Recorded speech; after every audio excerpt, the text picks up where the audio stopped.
Bonsoir tout le monde. On fait un maximum de partage parce que bien évidemment, comme d'habitude, je ne serai pas long. Je sors quand il y a quelque chose de vraiment très urgent, surtout en ce qui concerne la chasse aux rats qui a été lancée depuis dimanche.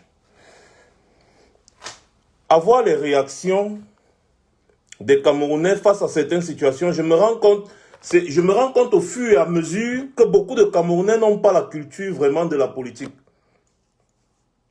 C'est un jeu dangereux. Surtout chez nous en Afrique, et même partout dans le monde d'ailleurs. Seulement que les autres modèrent un peu. Je vais vous dire le fond de ma pensée ce soir en ce qui concerne la sécurité du président Maurice Kamto. Inacceptable. Des individus ne peuvent pas aller se pavaner devant le domicile du président élu de la sorte et rentrer comme ça. Non. Le président élu ne va jamais vous donner l'ordre de venir le protéger. Ce sont les sympathisants et militants de quelqu'un qui savent ce qu'ils ont à faire pour protéger leur leader. C'est comme ça que ça se passe. Nous sommes en politique, bon sang. Ce n'est pas le fait de faire les photos et de faire les posts sur Facebook qui montrent qu'on est engagé. Quand on est engagé derrière quelqu'un et qu'on voit que sa sécurité est menacée, on n'attend pas qu'il parle. On se déplace d'abord. On n'attend pas qu'il parle. L'autre jour, c'était avant-hier, vous avez vu le petit connard qu'on a chassé ici en Europe là. Il est parti se pavaner. Aujourd'hui, ce matin, c'est l'autre petit connard là, Ahmed Kamer. Il est parti là-bas, il fait tout un direct, il menace, il fait le direct, il menace. Les individus, ces deux individus-là sont insignifiants pour moi. Mais il faut faire attention. Ne simplifie pas la piqûre de la guêpe. Ces individus sont insignifiants pour moi, mais dans le contexte actuel, ce ne sont pas les individus-là que nous on voit. Mais on voit plutôt ceux qui les ont envoyés. C'est pour ça que je suis inquiet. Parce que je sais que ces individus-là sont trop petits. Ils sont insignifiants. Ce sont des pions qu'on a poussés sur un tableau d'échecs. Ceux qui ont envoyé ces individus sont tapis dans l'ombre, à Etoudi, partout là-bas. Ils n'agissent pas de leur propre chef. C'est ça qui m'inquiète. Ce qui m'inquiète encore le plus dans cette histoire, c'est la passivité avec laquelle certains prennent la chose. Non. Je réagis par rapport à certains commentaires que j'ai vus tout à l'heure. Hein. Ne jouez pas à ça. Une fois, oui. Deux fois, attention. Attention, ne voyons pas les individus. J'ai discuté avec un ami hier, on était tout à fait d'accord. Que bon, ça c'est des gars parfois qui aiment faire le one-man show. Mais quand on voit comment ça se répète encore aujourd'hui, et qu'il n'y a aucune réaction de la part des autorités, alors que ces autorités ont été prévenues dès le départ, sachez qu'il y a quelque chose qui se cache derrière. Parfois, moi, non, le simple fait même seulement d'arriver comme ça devant le domicile du président et de trouver des personnes assises comme ça là, qui ne parlent pas, qui sont seulement assises. Pas de violence. Seulement assises là, comme ça là, une façon de dire, venez alors voir. Ces gens vont savoir que à un moment donné, ils risquent de créer un conflit, ils peuvent faire. Nous sommes en train de nous attaquer à celui qui dirige le pays depuis 40 ans. Nous ne nous attaquons pas à lui parce qu'il est Paul Biya, on le dit tous les jours. C'est parce qu'il porte le titre de président de la République. Donc il doit répondre de la gestion du pays. On lui demande des comptes sur la gestion de notre pays. Mais en retour, ces gens veulent absolument éteindre, créer un conflit entre les Camerounais. Les personnes qui sont tapis dans l'ombre, qui envoient ces individus, parce que ces individus, ils ont un cerveau vide. Rappelez-vous très bien de toutes les manifestations que ces individus ont organisées ici là en Europe. Ils sont venus se battre sur Internet en disant que oh, on a donné l'argent Oh, le cabinet civil a donné l'argent. Oh, tel a donné l'argent, vous avez bouffé seul. Oh, tel a donné l'argent, vous avez bouffé seul. Même ici en Europe, les gars n'agissaient pas de leur propre chef. Il y avait des financiers derrière. Mais comme ici en Europe, ils ne peuvent rien faire, on les a tenus. On les a massacrés pour certains. Pour d'autres, on a chassé, ils ne peuvent plus mettre les pieds en Europe, comme celui, le petit connard là, qui n'arrive même pas à manger. Hein. Il n'arrive même pas à manger, mais il n'est pas menacé. Tout un grand homme, comme le président Maurice Kamto. Le problème, c'est que ces personnes n'agissent pas de leur propre chef. Voilà pourquoi j'ai fait ma sortie d'aujourd'hui. Parce que la confirmation a été faite. La confirmation a été faite aujourd'hui. Pourquoi les autorités n'agissent pas? Je vous prends un exemple simple. Imaginez le petit Boda qui est aujourd'hui enfermé à Kondengui. Imaginez que le petit là s'était assis à la PHP comme ça, là, avec ses amis, ils avaient plutôt insulté le président Maurice Kamto. Vous pensez qu'un seul instant qu'on allait arrêter les enfants et les enfermer pour injures publiques, nanani, nanana? Vous pensez? On n'allait jamais les arrêter? Non. Si c'était le président Maurice Kamto que ces gars insultaient, on n'allait jamais les arrêter. La preuve, voilà deux individus qui sont en train de proférer des menaces publiques. Ils publient sur les réseaux sociaux. On a arrêté un papa. L'autre, dernièrement, on l'a condamné aussi à 10 ans de prison parce qu'il a partagé une publication où on disait que Paul Biya serait mort. La publication ne venait pas de lui. La personne qui a fait la publication est partie copier un truc sur Wikipédia. En fait, fait une capture d'écran sur Wikipédia, venir poster. Le papa là a partagé. On lui demandait 10 millions d'amende. Parce qu'il a partagé une publication qui ne venait pas de lui. On dit que c'est la cybercriminalité. D'accord. Nous avons maintenant affaire à deux individus qui, quand ils étaient ici en Europe, pour un, il a brandi une machette pour menacer toute une communauté. La communauté Bamileke, puisque c'est d'elle qu'il s'agit. Il a menacé de découper les gens qui étaient tapis ici en Europe, qui passaient le temps, les vidéos sont là, et ces personnes passaient le temps à appeler au massacre des Bamileke. Ils ont été inquiétés en Europe, ils sont retournés au Cameroun. Étant donné que comme c'est le pouvoir de Yaoundé qui les envoie, qui les instrumentalise, ils ne sont pas inquiétés. Ce n'est pas de la cybercriminalité ça. Donc, un citoyen peut se placer, menacer toute une communauté. Machette à l'appui. Ça a fait la une des journaux ici. Les gens étaient sidérés. Le voilà au Cameroun. Non, depuis pas au Cameroun, il ne revient pas au Cameroun, il est tranquille. On peut menacer une communauté. Les autorités ne diront rien. Pourquoi? Parce que ces gars sont télécommandés, ils sont téléguidés par les gens de tout dit. Voilà un autre tintamarre. Il était ici en Europe.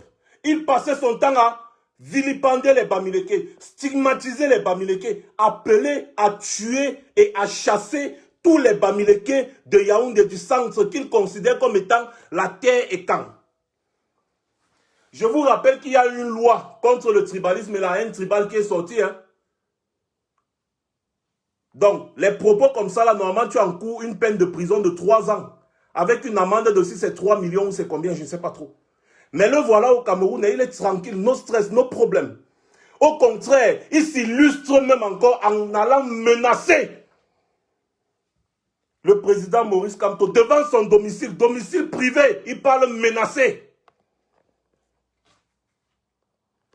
Personne n'agit. Le gars était ici en Europe, il a proféré tout genre de menaces. Bon, c'est en Europe, bon, les faits se sont passés en Europe, il n'y a pas de problème. Le matin du jour que cet individu est parti menacer le président Kamto, il a fait une vidéo. La vidéo, là, on l'a téléchargée. Où, dans la vidéo, il appelait le peuple Ekan à se lever pour chasser les Bamileke de Yaoundé. Et le chef des Bamileke qui est Maurice Kamto. La vidéo est là, hein, on a téléchargé, c'est là. Il dit bien dans ses propos, j'appelle ici tous les Ekans. Vous êtes où? Voilà mon numéro. Les Bamileke ne peuvent pas venir chez nous faire ce qu'ils ont à faire là. Je rappelle ici que ces gars ne parlent pas au nom des écrans. Je suis juste en train de vous faire la chronologie des événements pour que vous compreniez que ces gars n'agissent pas seuls. Les barons de Yaoundé sont derrière eux. Jean de Dieu Momo en premier. Voilà un collabo qui reçoit en grande pompe dans sa maison un individu qui passe le temps à stigmatiser sa propre communauté. À cause de quoi? À cause d'un poste ministériel. Il reçoit, il donne du whisky, il donne l'hospitalité à un individu qui appelle à la haine tribale tous les jours. Et lui, Jean de Dieu Momo, en tant que ministre de la Justice, trouve ça normal. J'imagine la conversation que Akelebili a eue avec Jean de Dieu Momo. Genre, c'est bon mon petit, vas-y de l'avant, vas-y de l'avant. C'est bon mon petit, je t'encourage, tu fais un bon travail. Je vous explique tout ça pour que vous compreniez que parfois en politique, la politique c'est pas un jeu. La révolution ce n'est pas le voir bébé. Ces gens ont préparé leur coup. Ils ont vu qu'ils ne peuvent rien faire en diaspora parce que nous en diaspora on ne rigole pas. On ne rigole pas, ils le savent, on ne rigole pas. Voilà pourquoi les gens de Yaoundé les ont appelés, ils ont dit venez à Yaoundé. Comme ça là, si les gars là font encore un geste, nous on va vous envoyer, vous allez riposter chez Maurice Kamto. Peut-être ça va les calmer ou bien. Qui sait le plan qu'il y a derrière? Je vais vous expliquer maintenant le fonctionnement d'un régime autoritaire, tyrannique, dictatorial qui arrive à sa fin. Pour que les dignitaires du régime de Yaoundé sortent du Cameroun tranquillement, après que Biya soit tombé, la seule issue pour eux, c'est de créer le chaos. Parce que sans le chaos, ils ne peuvent pas sortir tranquillement du pays. Ils le savent. Parce qu'ils sont, ce sont des détourneurs de fonds publics. Ils ont fait tellement de mal. Donc, le seul moyen pour eux de sortir du pays, quand le régime Biya, quand Biya va tomber, leur seul moyen c'est de créer le chaos. Ils vont envoyer les enfants des pauvres. Ils vont envoyer les pauvres idiots, comme les Ahmed Kamel, les Akelela, aller mourir. Pendant ce temps, eux, ils vont utiliser leurs relations diplomatiques pour sortir du pays et aller se cacher dans d'autres pays avec l'argent qu'ils auront détourné. Et quand ça va péter, ça va casser, les gens vont mourir. Eux, ils seront dans les pays là, en sécurité. Et quand la guerre va finir, une enquête internationale sera ouverte. Ils savent qu'ils sont responsables, mais ils ne vont rien risquer parce que ce genre d'enquête met souvent des années. Exemple, le Rwanda. C'est dernièrement, si qu'on a arrêté un des génocidaires du Rwanda, non, il avait fait ses 40 ans dehors. C'est dernièrement, s'il a plus de 80 ans, il a fait sa vie. Ses enfants ont profité de tout l'argent qu'il a volé au Rwanda. C'est-à-dire, il a fait sa vie, il a plus de 80 ans. Donc, même si à la fin, on l'arrête pour le juger, c'est fini, c'est bon.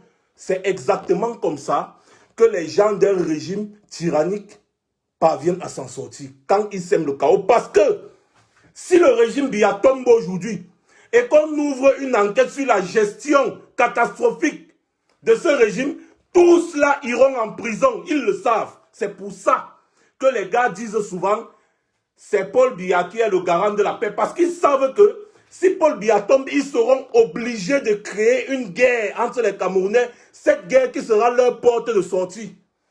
Parce que pendant que les Camerounais seront en train de se battre entre eux, leur famille et eux là, ils vont prendre le vol que vous ne pourrez pas prendre. Ils vont partir. Ils vont partir, on va rester, on va s'entretuer. Eux, ils seront déjà partis avec leur famille depuis. Ils ont les moyens. Ils ont détourné les milliards. Et avec l'argent, tu vas payer n'importe quel avion privé personnel. Parfois, ils payent même les mercenaires. Ils payent les mercenaires. On vient seulement avec l'hélicoptère, on le porte, on l'amène au Gabon ou en Guinée équatoriale. Allez, il prend le vol, poum, il est parti aux Caraïbes.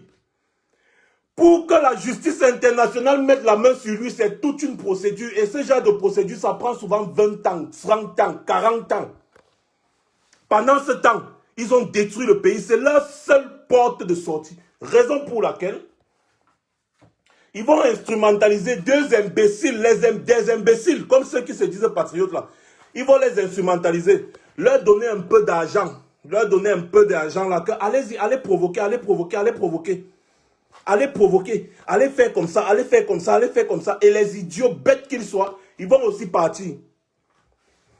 Mais sachez que, si vous pensez que partir devant le domicile du président, envoyer les gens, aller menacer le président, lui va nous faire changer d'avis par rapport à ce qu'on va faire à Genève samedi, vous mentez. Au contraire, ça nous donne la rage. Au contraire, ça nous donne la rage. Les policiers suisses ont tenu à préciser que Paul Biya est bel et bien à Genève. Dans leur communiqué, ils ont dit qu'il y a manifestation parce que Paul Biya est là. Et oui, Paul Biya est là. Et nous, on va partir, et Paul Biya va partir de Genève en catimini, comme d'habitude. D'ailleurs, au niveau communicationnel, nous avons gagné. Parce que, je vous explique, voilà tout un chef d'État qui est obligé de voyager comme un rat. Il se cache. Il se cache. Il se cache. Après, vous allez dire que la basse n'a pas fait quoi ou bien quoi. Voilà tout un président avec tous les moyens de l'État. Il est obligé de fuir son pays, de sortir de son pays en catimini. Ils font un communiqué pour dire couvre séjour privé en Europe. Aucune précision. Aucun Camerounais ne connaît là où son président est parti. Pourtant, ils voyagent avec leur agent. Il sait qu'il ne peut pas dire là où il se trouve avec précision parce qu'il sait que s'il dit là où il se trouve avec précision, ah, car mon frère, il ne va même pas faire 15 minutes là-bas. Parce que même la police ici ne peut pas nous arrêter. Ils le savent. Donc voilà donc alors, là où on bat les idiots. Tout un président, le dieu des rats, le dieu des rats, il quitte, il prend le vol, il se cache. Il entre dans un pays par la porte du derrière. Tout un chef d'État. Non, les combattants, vous êtes forts. Vous avez fait. Quelqu'un qui se dit président de la République, avec tous les moyens de l'État qu'il a, il est obligé d'entrer par le trou de la souris. D'ailleurs, il ne peut entrer que par le trou de la souris puisque c'est un rat. Quand on vous dit que c'est un rat, vous croyez que c'est une insulte. C'est la vérité. Sinon, comment comprendre que tout un président de la République parte de son pays sans aucune précision, sans dire là où il part. Et quand il arrive même dans son pays d'accueil, il entre en catimini. Il n'y a personne, aucune autorité ne vient l'accueillir. Je dis bien aucune autorité. Comment dire? Il n'y a pas de journaliste pour l'accueillir. L'arrivée d'un chef d'État, avant, ça se passait comment? Et c'est ça qui énerve les Sardinats, vous ne pouvez pas imaginer. Voilà l'une des choses qui énerve les Sardinats. Avant, quand Paul Biya se déplaçait, le président camerounais va en Suisse pour un court séjour privé avec Madame Chantal Biya et sa famille, et le protocole d'État, tout. Vous allez voir la CIA TV. Le comité d'accueil est déjà là, à Genève, à l'aéroport, avec les tam-tams et les tambours. Paul Biya, on fait tout un flottambo. Paul Biya est arrivé à Genève. Tu vas voir les comités d'organisation de ci, la danse de ça, les machins. On leur donne 100 euros le pointage. Après, dîner, la réception, le président reçoit l'ambassadeur, le président ceci, la réception. Il y a toute une industrie autour du déplacement de Biya.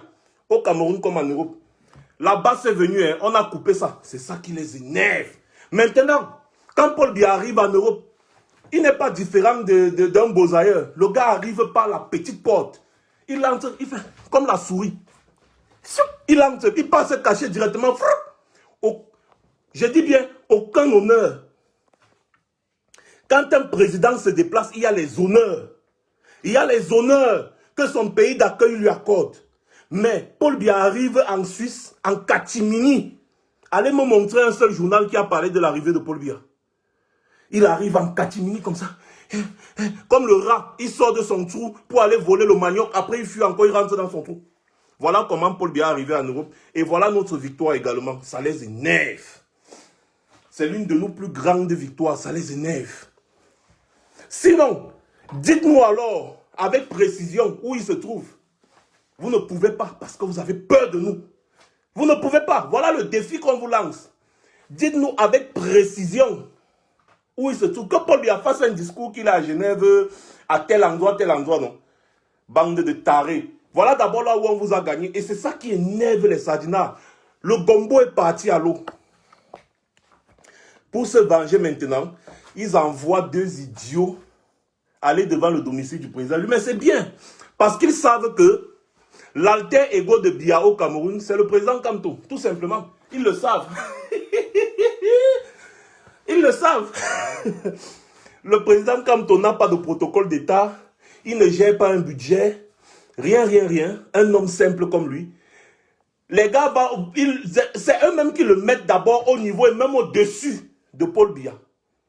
Oui, parce qu'ils disent que si vous touchez au président Biya, nous on va toucher à Maurice. Ah oui, c'est bien quand vous reconnaissez que c'est son alter ego. Mais moi, je vais vous dire que vous dérangez parce que le président Kamto est très loin au-dessus de Biya. Donc ce n'est que normal d'abord votre réaction, là, vous les barons de Yaoundé qui ont envoyé 2 petits idiots. Allez faire. Regardez, on ne va pas les arrêter. Sinon, nous on peut mettre la pression jusqu'à ce que les gens là les arrêtent pour dire que ce que nous on dit est faux. Et maintenant, nous on veut voir comment dans un pays normal, des individus peuvent aller proférer des menaces contre un homme aussi important, même si ce n'est même pas un homme aussi important, un citoyen, notre citoyen. Et on ne leur fait rien. Nous, on veut seulement voir ça avec les yeux. Oui. Parce que vous êtes forts pour aller arrêter les enfants qui se sont exprimés par rapport à leur salaire. Si les enfants avaient insulté le président Kamto, c'est que vous avez triplé leur salaire. C'est que vous avez triplé leur salaire. Mais comme c'est bien qu'ils ont insulté, vous les avez mis en prison. Voilà des gens qui parlent, vous avez dit injure publique. C'était votre motif, injure publique, jusqu'à vous dire que la manque de vous, c'est 500 000. Voilà 2 individus qui ont fait un direct Facebook pendant des heures devant le domicile d'un citoyen en le menaçant ouvertement de brûler son domicile, de s'attaquer à sa famille, de s'en prendre à sa vie. Vous ne faites rien. On vous appelle même, vous ne venez pas. Parce que vous savez que c'est vous qui les avez envoyés. Jean de Dieu Momo, c'est toi qui as envoyé ces gens. Et tu vas répondre, moi je te dis Jean de Dieu Momo, je sais. Et tu sais que je sais. Et je sais que tu sais que je sais. Et tu sais que je sais que tu sais que je sais que tu sais.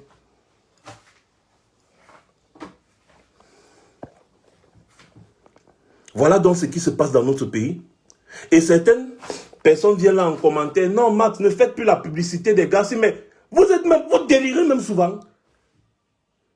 Voilà la Suisse qui nous offre l'occasion de nous exprimer. Parce qu'ils savent que nous, on ne peut pas nous exprimer au Cameroun. Donc, ils ont dit à Biya, ok, viens. Parce qu'ils savent très bien que nous, on sera là. Et ils se préparent. Et vous allez voir, ils vont nous laisser entrer. Ils vont nous laisser là. On va bien manifester parce que c'est un pays des droits de l'homme. Nous avons le droit de manifester et on va manifester. On a déjà battu Biya. Parce que Biya entre en Suisse en catimini. Moi, je vous dis, ne prenez pas ce qui se passe devant le domicile du président élu à la légère. Prévenir vaut mieux que guérir. C'est mieux d'être là, sur place, et on ne lui fait rien, que de ne pas être là et on lui fait quelque chose. Je me répète, c'est mieux d'être sur place parce que prévenir vaut mieux que guérir. Donc que chaque résistant de Yaoundé se dise, ces gars que vous voyez devant le domicile du président élu ne sont pas là au hasard. Ils ont été envoyés. Parce que ces gars n'ont pas la capacité de réflexion. C'est des va-nu-pieds, c'est des gars qui ont faim.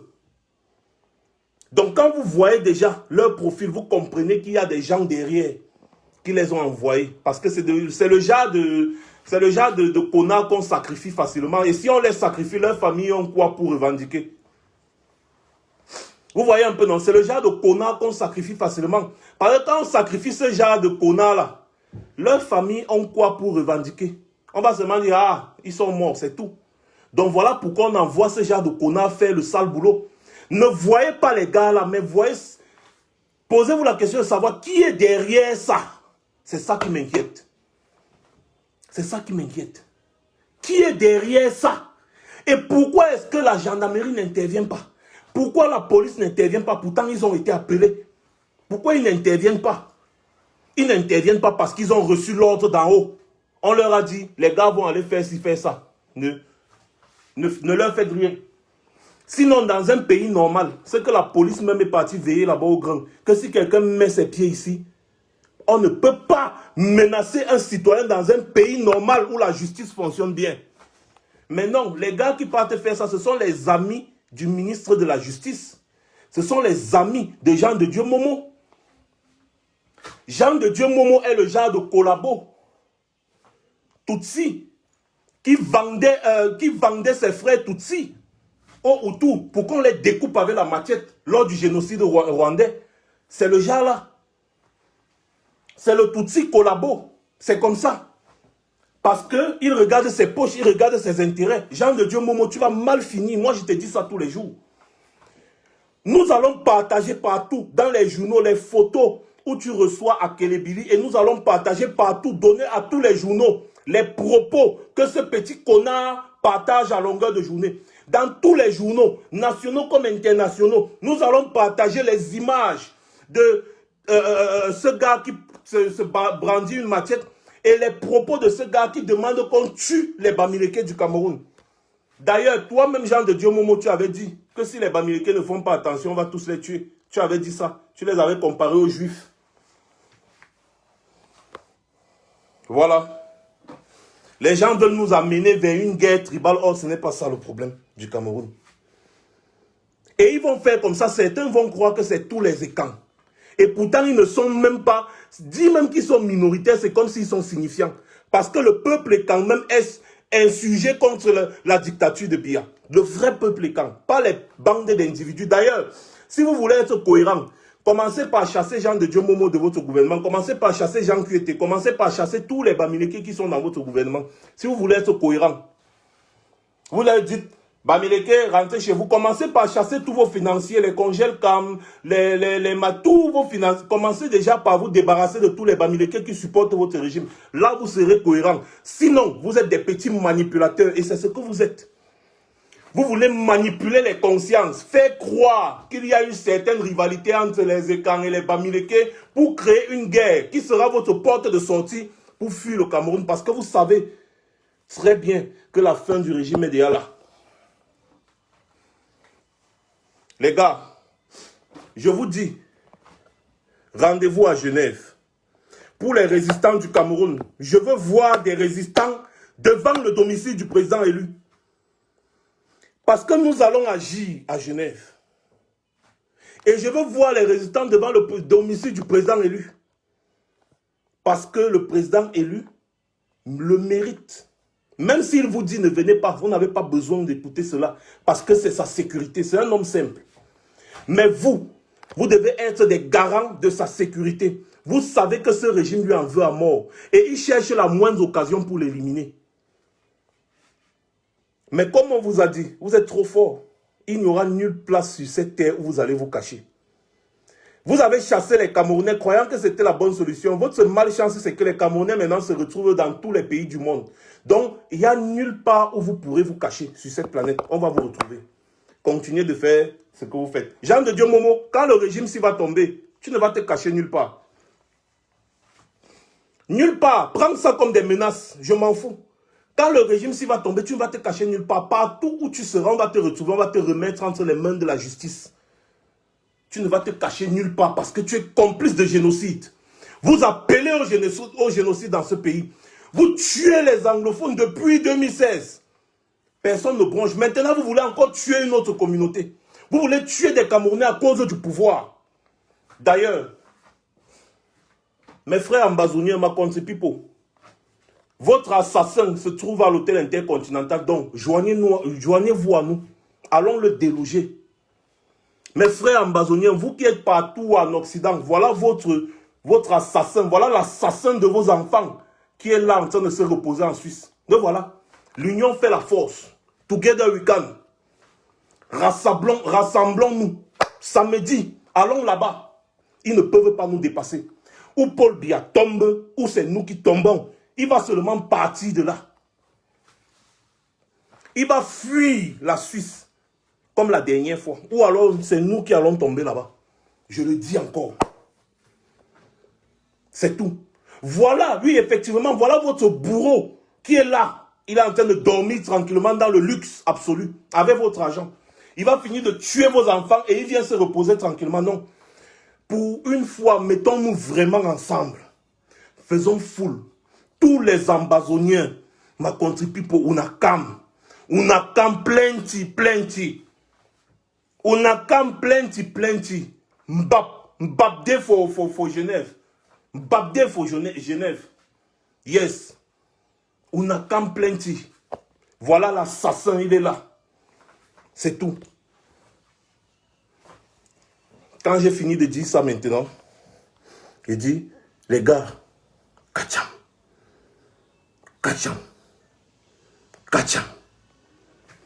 Et surtout, sachez que moi, la partie qui me plaît sur le rat, c'est le cœur.